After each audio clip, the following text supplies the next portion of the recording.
Good evening. I am incredibly humbled to receive this honor, especially when considering the long list of those receiving the award before me. This award has brought about great appreciation for those who believed I was worthy of this honor, as well as great reflection of my life and my work in Johnson County. I've reflected on the role models and influencers who impacted me on my journey. They were key in shaping me into the man I am today. Like many of us, Mom and Dad were my first role models. They instilled a lasting sense of importance of being involved in the community. Mom was a secretary for a law firm and then supported the superintendent of schools in Washington, Kansas, population 2,000, which is where I grew up. Dad was a banker in Washington. He was a true community leader throughout the years. Dad was the person I looked up to the most, and in the early days of my career, I wanted to be like my dad.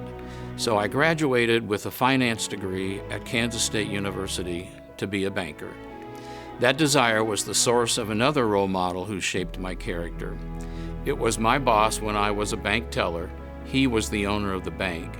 He would make rounds in the bank and say hello or good morning to every employee. He was a people person, and his caring actions positively impacted others. That really stuck with me. When I later was a hospital CEO, I would try to make my own rounds to interact with employees every day. Sometimes I even visited patients. Another role model surfaced when I began my healthcare career. That was Sister Anita, CEO of St. Catherine's Hospital in Garden City. I first became acquainted with Sister Anita when I was the head of the Garden City Chamber of Commerce and was a member of the hospital's board of directors. I admired her strong leadership skills. I learned a lot from her that I carried forward in my career. She was a wonderful woman. Richard Brown, former CEO of Health Midwest, was another key influence in my life. I knew Dick when I was working as a regional administrator for the American Hospital Association. After an AHA event, he approached me about applying for the open job at Menorah Medical Center. The hospital had just moved to a brand new facility in Overland Park. What a life-changing conversation that was with Dick. And perhaps most relevant to tonight's activities, I reflected on Rich and Diane Guthrie. They encouraged Wanda and I to join the Some Enchanted Evening Committee almost 25 years ago. It was 1998, and we had just moved here. It was exciting and meaningful volunteer work. We met so many wonderful people in the community.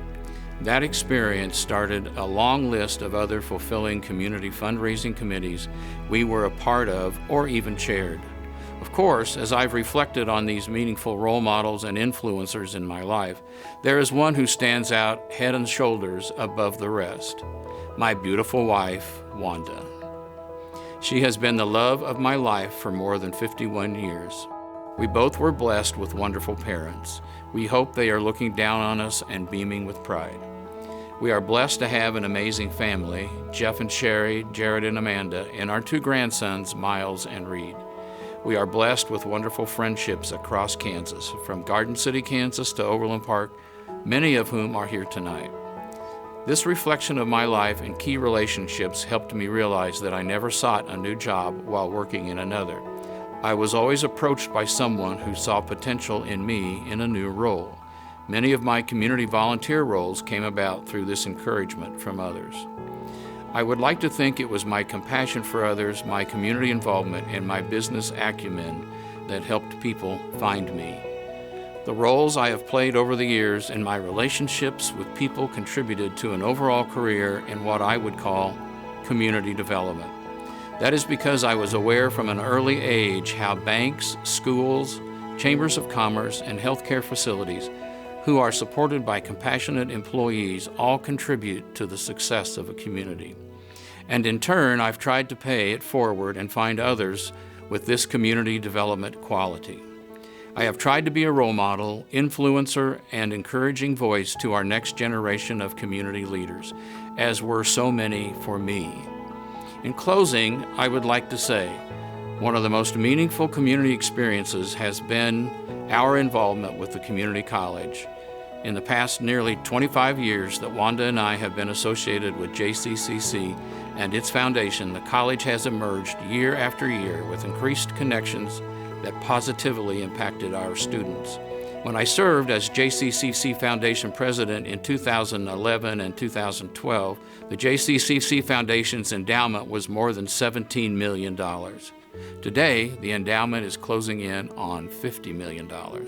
That is incredible growth.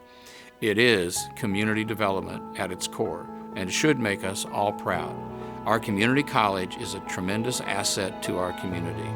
I am proud to join all of you tonight in developing our community through JCCC scholarships to support the workforce of tomorrow.